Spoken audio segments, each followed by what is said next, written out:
Welcome to the Love Before 100 podcast. I'm Rachel Birch, and I'm here because everyone says dating in your 40s sucks. So I decided to make a game out of it.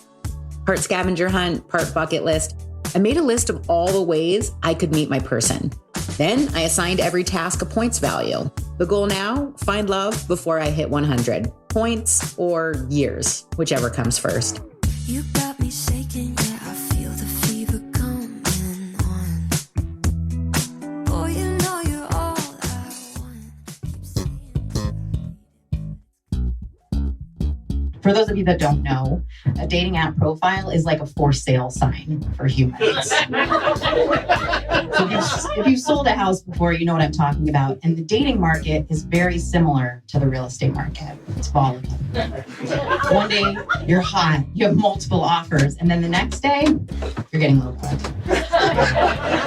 It's really bad. It's really bad. Right? So I decided to hire an expert to help me make my profile. And his advice was, get 4 to 6 photos showing a well-rounded life, and then pick 2 words, apparently men don't like to read much, 2 words, to summarize your personality. So I looked at my pictures, me in cowboy boots at a country music concert, and me celebrating Hanukkah with my boys, and I thought 2 words. Jewish cowgirl? Jewish cowgirl? Sounds like a very smothering sexual position.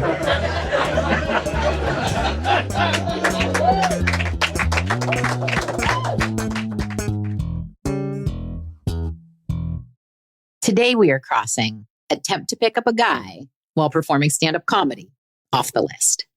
So I've been performing stand-up comedy for almost 10 years. And people often ask me how I got into it in the first place. Honestly, it's something that I always wanted to do, but never thought I'd be brave enough to try. When I was in high school, I was voted best sense of humor. Although honestly, I was actually surprised that enough people knew me and also thought that I was funny to win. But that was the initial spark. It gave me a little belief in myself that other people might think I was funny.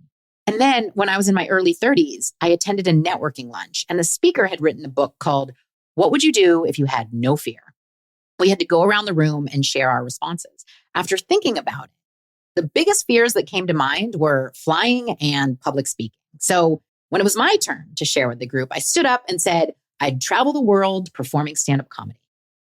And when I sat back down, I realized the only thing holding me back from trying was just fear. So eventually I signed up for a class, and the final class was a performance in front of all our friends and family. About 80 people came to support our class. And after the performance, I had so many people, strangers, friends and family of my classmates, come up and congratulate me. One woman even asked to take a photo with me. She said, "For when you're famous." Okay. And then I got divorced, and the pandemic and everything I had joked about, my marriage and being a hypochondriac, kind of became obsolete. I had to start from scratch, and I was blocked. I didn't write anything funny for a couple years. And then I met the guy on the plane. As I mentioned in that episode, I started to write what would become my current comedy set right there on the plane next to him, a set about being single. It's funny because ever since my divorce, I had this fantasy that I would attract a potential suitor from the audience as I was performing stand-up comedy. And of course, for that to be a thing, I'd have to let the audience know that I was single. And I'd have to do this without looking awkward, which for me is nearly impossible. So what started as a way to challenge myself to get out of my comfort zone quickly became a hobby and a source of confidence and growth. I fell in love with the whole process, the writing, the performing, the freaking out before I went on stage. And since then, this hobby has become something more. I've been paid to perform a handful of times, so I'm a paid comedian. I placed 3rd in a comedy competition. I've performed on my dream stage in front of 300 people, and I landed a sitcom pilot from it. Yep, I've been in a sitcom. That's a story for another time, but suffice it to say, in addition to rom-coms, sitcoms have a special place in my heart. And so today's episode is a little nod to a popular sitcom. See if you can figure out which one. As we start this episode, let me set the scene for you. I've recently signed up for a comedy night where I'm going to let the audience know that I am single. And I need some fresh ideas to complete the set about being single. So I've asked two of my single girlfriends to join me for brunch to catch up, but also to see what comedy material I can get out of them. You're about to meet Katie and Andrea. Katie's a friend from high school. She's the little sister of one of my best friends from high school. And Andrea is the friend I made in Starbucks back in December.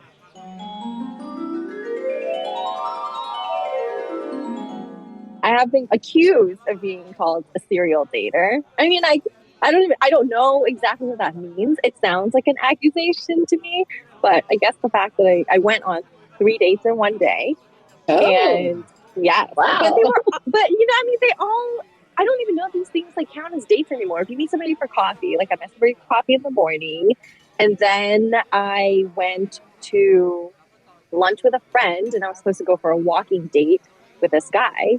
And I was just talking to my friend. I was like, okay, so after this, I'm going for a walk with this guy. And she goes, can I come along? I was like, sure. So I texted him and I said, can I bring my friend on our walking date? And he's like, okay. And so, you know, there we were. She came along. We went on like a 2-hour long walking date.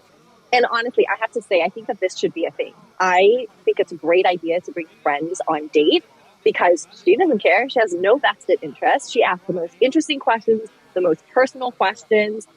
We got so much information. We got, you know, his failed lawsuit, his divorce, stories about his sister dating a, you know, younger guy, and you just get a lot of information. So, But did it turn into a second date?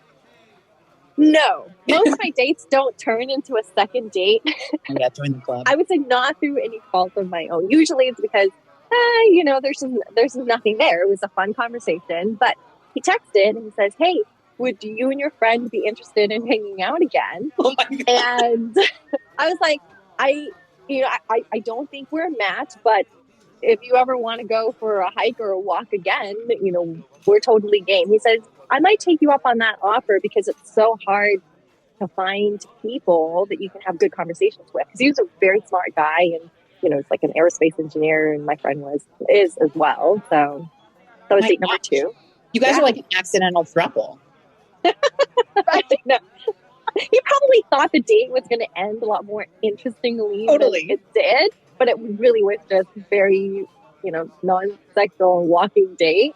And then I think the third date that day was probably, I think it was probably another, you know, coffee or, you know, something very casual.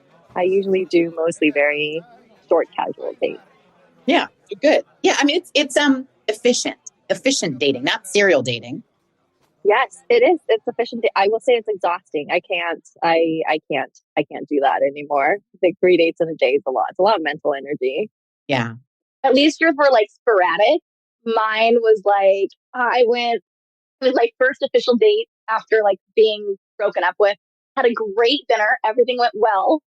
And then after he left and I was walking to the parking garage and I was already messaging another guy, and he had asked me to go out for a drink. And I was like, okay, why not? I literally had back-to-back dates within like 20 minutes, which sounds crazy, but I was like, why not? Like the first one didn't work out that well.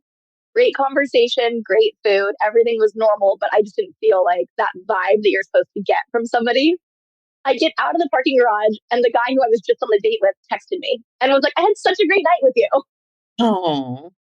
Like, well, then why was our dinner only an hour long? So anyways, moving on, go on the second date. And it was great. I think it went into like further dates, if you will. A lot of walking dates. I live in a very walkable area. How do you look like great and do a walking date? Like I will look like a frizzled poodle if I sweat. It won't be pretty if I go on a walking date. I don't know. So if you look good in a hat, wearing a cap helps. I mean, that's okay. I will say that's the men's tricks in their dating profiles is pictures with caps on. Oh, they're all men bald. they look way hotter with either they're bald or hats just make you look better. So that's one way I think you can look cuter when you're going on a walking date. Okay. Yeah, I don't have any tricks. I'm just like, I just wear whatever. I'm like, as long as I've got a bra on, like a sports bra and tennis shoes, like they're gonna see me like this anyways. So Okay. So that actually reminded me when you said that you did that very efficient, 20 minutes turnaround. That's very efficient. When I got back from the date with Kevin number 2, it ended so early. And I had my hair done that I was kind of like, I hope. So I actually went on 3 dates in 24 hours. It wasn't all on the same day, but the night before I met up with a guy for dinner, and he had texted while I was on the date with Kevin number 2. So I texted him back, and then I just kind of sat on my couch. Like, I know you're not supposed to accept, but supposed to, air quotes, last minute invites. But I was like, my hair looks so good. I look good. I'm all like, ready to go. All you have to do, dude, all you have to do is ask me, what are you doing right now? And it's on. But he didn't. So I just sat in my living room looking great, watching TV. It was really sad. Okay, I have a question, and I don't know why this thought came up in my head, but how do you save the names on your phone, the contacts for the guys that you meet online or these people? Do you have descriptions? Do you put where you met them? Yeah, I usually put the app that I met. I used to put the app that I met them on. Then I saw this hilarious thing on Instagram where it said like Happy Siblings Day. And it was a screenshot of like Daniel Bumble, Jeff Bumble. Like that was hilarious. But mine usually have their jobs. So it was like, Bob, hotel guy, Dan, real estate /er, and then I had one guy, I didn't even know what he did. So he was like mountainy guy. So I do try to put a descriptor in there. I don't save phone numbers, like anyone's. Like even like friends, I just do not save phone numbers. I know, Rachel, I don't even have your numbers. I am really, You even really have my phone number. We usually message it through Instagram. all through Instagram. I'm very good with numbers. I'm not good at math, but I'm just really good at memorizing phone numbers. So like if somebody texts me, I have like their number, like I know it. So I was out with a guy the other night and he was like, do you still not have my number saved? Like we've been hanging out for like a few months now, whatever. And he's like, do you still not have my number saved? And I was like, no, look, I'll show you. So I start scrolling through my phone and he's like, that is the weirdest thing I've ever seen. But there were like a couple numbers saved, like my niece, my nephew. There was one person in my phone that said last night. He wasn't too happy about that. Well, Katie, you're missing the like amazing feeling of deleting someone as a contact when you're pissed at them. Like last week I had someone in my phone, won't say who. He had a name and now he does not have a name. He is just a phone number. And I'm like, yeah, take that. Take that. So you are missing out on the opportunity to delete them as a contact, which feels so good. So you can do it your way. So I'm doing it the opposite way. Like it's kind of cool. Like if your number gets saved in my phone, you're lucky. Yeah. I like that. In my life, there's more likely people that need to be deleted immediately than people that are going to eventually get saved, sadly. So I love nope, you're not on my phone anymore. Or I changed their name to, I've done this a couple times and I shared about this one time where I'm like, he's not for you.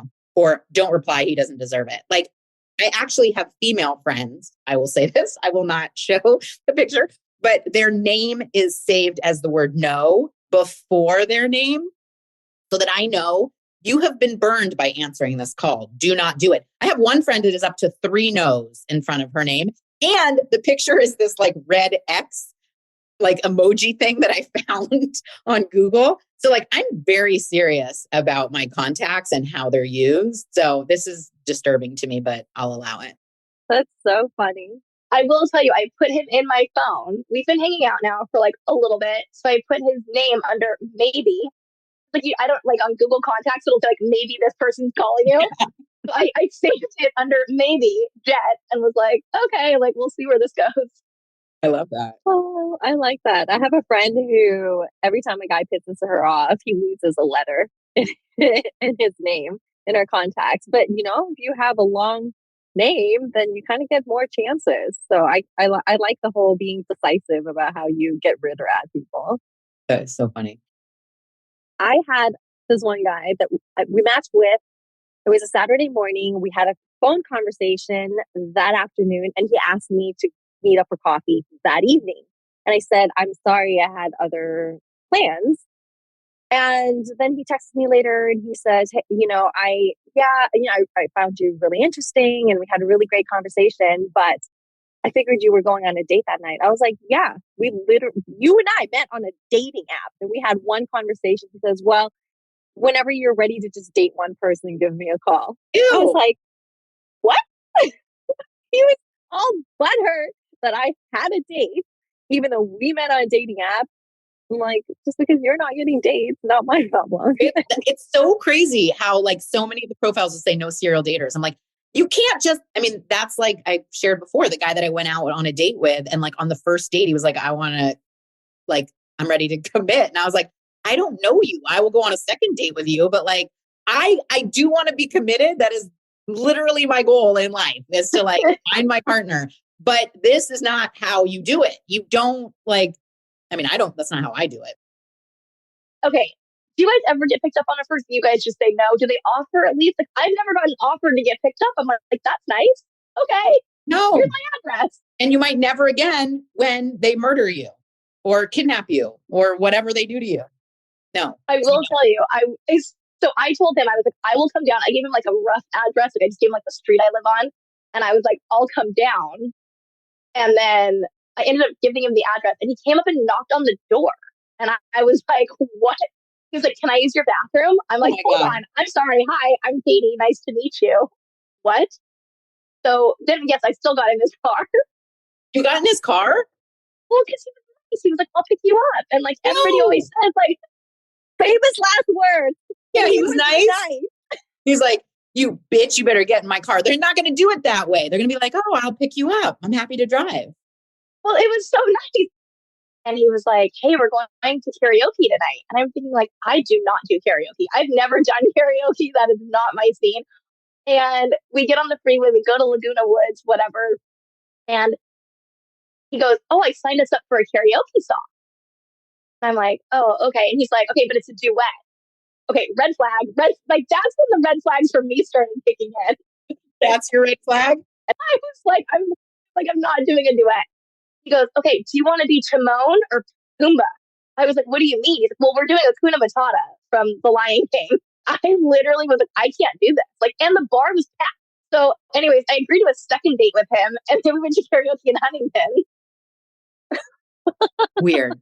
I think that's a weird fetish. Like, I think the karaoke is a weird fetish. I find fetishes just fascinating. Like, I mean, I just really do. And that's probably how I wound up with foot fetish guy. So I had somebody comment on one of my pictures. I was in a tree, hiking. It was one of those like camping pictures. I wasn't wearing shoes, and his response was nice feet. So, I mean, if somebody goes nice feet, I was like, oh, do you have a foot fetish? I just approach this whole process with just curiosity, and I just find people fascinating, like no judgment. He says, I just like nice feet. So I asked him, I was like, what do you consider nice feet? He like went into detail, high arches, soft soles, and nicely pedicured feet. I was like, oh, okay, that's really interesting. And, it's like kept asking questions. How did you find out that you had a foot fetish? And he said, well, it was one of my exes, did whatever with her feet. And he just got really turned on, and that's how he learned he had a foot fetish. And I got a video. I did get a video because, of course, I just had to go take it down to the very end and go. So I just kept asking questions. I was like, what do you do with the feet? What was the video? Oh, it was a video of him sucking his ex-girlfriend's toes, one at a time, and then a finale of like all 5 toes shoved in his mouth. Oh. So, I thought it was her feet rubbing on him. Oh, I got one of those too. Okay. That was the next one that came. Oh, and then he proceeded to ask me for a picture of my feet. And I was like, after those videos, I think I'm good. I think we're good. I think we can say goodbye now. And then I unmatched. I was like, oh, I'm sorry, my feet are not nicely pedicured right now. I just unmatched. But I still have his number. So if anybody's interested in the foot fetish guy, I still have his number saved. That's foot fetish guy. Fetish guy. Well, wow. I'm pretty close to accepting applications for like just bottom of the barrel. So I'll reach out to you when I'm like one step above foot fetish guy, but we'll see. Or ankle monitor guy. Katie, is he still available? Ankle. I don't know. He's the one person who okay, we met out at a bar and it was like kind of during the day and all my friends loved him. And he ended up leaving to go to another bar. And 10 minutes later he came back and he was like, "Hey, I'll hang out with you like longer." So I ended up leaving my friends. They all approved. Okay. Like there were 6 girls with me and all 6 of them approved. We go to we go to the food truck down the street. We take the food over like this fountain in like this park area. We're having a great time. And then he's like, "Oh, I have to head home really quickly. He's like, come with me." So you guys, of course, I go with him. Katie, it was fine. Everything was great until we got like the conversation. You guys, I had spent like 7 hours with him. So now it's like 7 p.m. We had already had dinner. We get back to his place and he was like, "We're going to go out with some of my friends, like who you met earlier." So I'm like, "Perfect." He's like, "I just got to put my jewelry on." Oh, no. I'm like, "What?" He like goes over to his cat and takes his ankle monitor off and like puts it on his ankle. And I'm just thinking, okay, what? What do you do at that point? Like instantly ordered the Uber. First off, I didn't even know like the location where I was. So I'm like, anywhere near here, just somebody come and pick me up now. But like if you have an ankle monitor, like I'm pretty sure you committed like a felony, right? Like you're a lawyer, Rachel. Like, I don't know. Or was it just like maybe like 7 DUIs? I don't know. Let's just say red flag. Let's say it doesn't even matter. Like, I think I need to come with you on your dates. And this is why I'm single, because I've eliminated everything that you're saying here. I'm like horrified. It's the same thing when I met Andrea for lunch and I was like, "Let me look at your app." And I started scrolling and then I got to the place and I just turned to her and I go, "You have really bad taste in men." Because there's this man, he's like 70. And I was like, "Why are you matched with this guy?" Andrea's gorgeous. And the men that she was matching, like, of course they're going to be mad if she goes on another date because they're like, this woman is so far out of my league. And then you also are gorgeous. And you're just like playing, what is it? Clean up, like sweep, where you're like, "Oh, you're like a man of the night. You have a hunchback. Like you have a like rap sheet. You have like another family in Riverside. Yes, come to me. I will get in your car and I will go with you to Leisure World and we will sing Hakuna Matata." This is why I'm single. That's what's out there. And I just automatically am like, no. That's why group dates are a thing. We need to make group dates a thing. We need to go on a group date. I think we do. I think do Rachel, it. you need to come on a walk with me. I think that's a good thing. Oh my God. Each of us has to find a guy. It will be really hard for me because I've given up and God is going to have to drop him into my casita. But each of us can find a guy and we will invite the others on a date. I like that. Okay. I'm also really bad at like flirty texting. Like if somebody like a 30-year-old is reaching out and they're like, they send something like cute or like sexy, I just respond rar. Oh my God. Rar. Like RAWR. Like that's it. Like that's all I send. And then I'm like 2 hours and I'm like, "Oh man, I had probably like a really good response." But I just think I'm like awkward and like I get nervous. So I'm just like rar. I don't know. I do a flame emoji because like I've matched a lot of guys. I wasn't say recently, but like in the past where they'll just send you an unsolicited selfie. Like I don't need it. I know what you look like. I have your profile and I never know what to respond when they send you a picture. So I usually do like the flame emoji, but I might try the rar with the flame emoji to scare them away because I'm like, stop. I don't like the doctor that I met outside the Cougar bar. He sent me a bunch of, and they weren't very good. I'm like, "Dude, you don't look good. I know you think you look good, but you do not look good." And then he sent it to me the next day too, the same one. And I'm like, how many freaking people are you sending this very bad selfie to? I should probably, like Andrea mentioned about the profile, and be like, "This isn't the best picture of you. I would stop sending it to all the ladies, you know?" Rar. Rar. Rar. Just send them. I mean, Andrea, what do you send? Like, if somebody sends you a sexy text and like, "Can't wait to see you," like even with like, "Can't wait to see you tonight," I'm like, rar. Like, I just get so nervous. I'm probably just as bad. I'll just start sending like a claw emoji, like rar.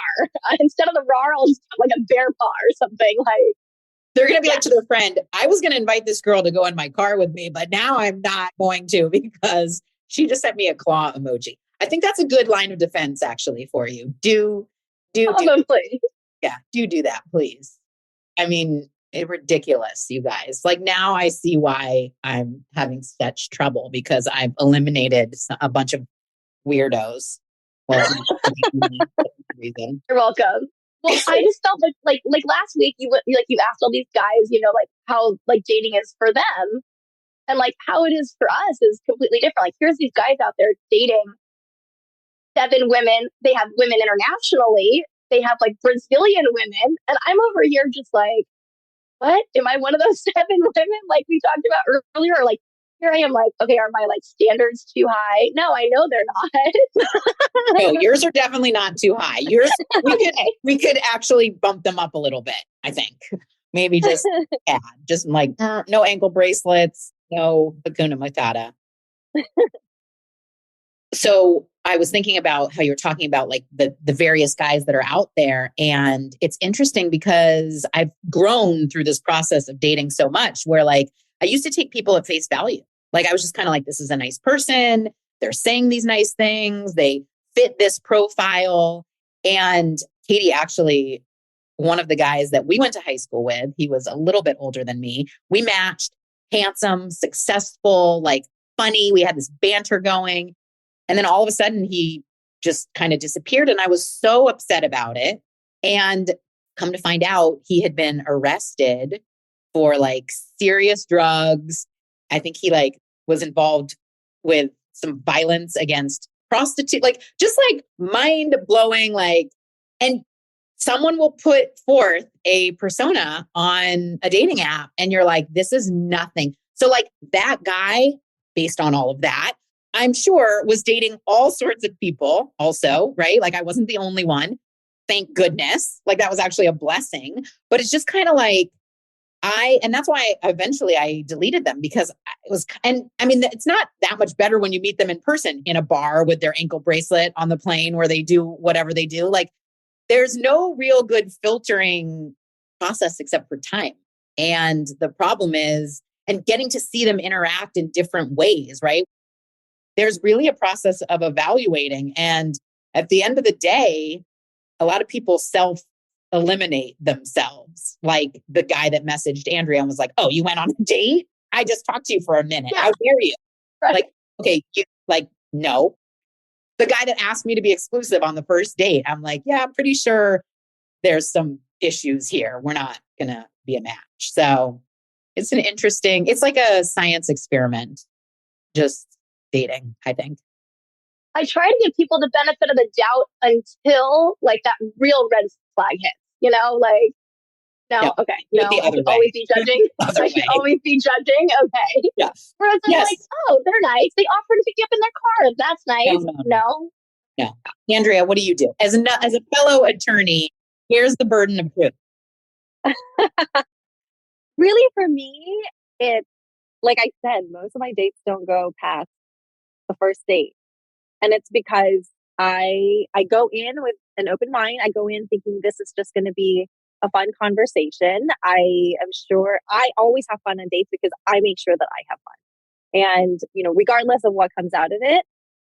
But if there's no connection, and that's the thing, I don't have that, real chemistry with a lot of people or the ability to have the types of conversations that I want to have. And that's why most of my dates are, I guess I'm a serial dater because I go one and done kind of date because there usually isn't that connection that makes it worth a date number 2 or number 3. But I definitely look for the red flags early on. And I think knowing what my non-negotiables are, that's why I was able to get rid of gift guy pretty early on. Like 5 years ago, I definitely would have given people a lot of chances. But I think knowing what my non-negotiables are just makes it really easy to figure out if somebody fits that or not. But I always have fun. I always go out and have a good time on my date. Yeah, I love your philosophy on dating, like just kind of being curious and getting something out of it. I recently read an article about learning something from every date. And so one guy, the guy that had the crazy voice that was not a match, he actually started with how's this dating app treating you? Which is such a loaded question. It's like so dumb. But I actually responded and then I copied it because I was like, this is good. I'm going to use this from now on. And I said, it's 100% positive because I choose to find the positive in every interaction. Even the worst date that I went on, that guy told me about my new favorite winery that I like now I'm a subscriber to their wine collection, their champagne, and I go to country music concerts there. Like it was actually amazing that I learned about it from him. So I like having that kind of like, I'm just going to learn something. I'm going to get something. There's no expectation. Chances are you are not my person. Chances are you're more likely a serial killer than my person. You're more likely like going to go get arrested for drugs and all this other stuff than just based on it's a numbers game. And I've been in this game a little while now. Like statistically speaking, you're not for me. So prove me wrong, you know? Everybody, lady, please give it up for Rachel Birch.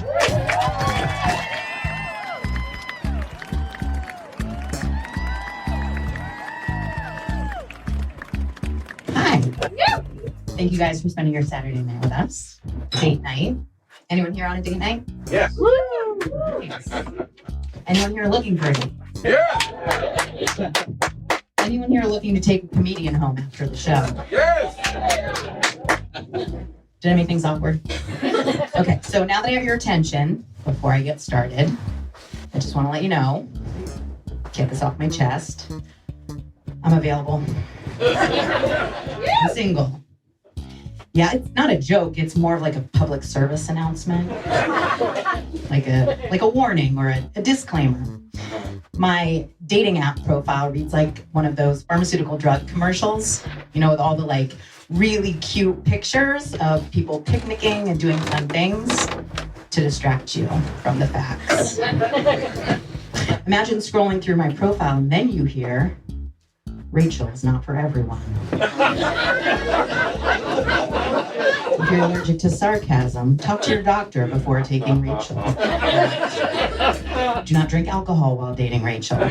Dating Rachel works better while taking multiple other drugs at the same time. Common side effects of dating Rachel include feelings of euphoria, headaches, and 4-hour erection. Ask your doctor if Rachel could be right for you.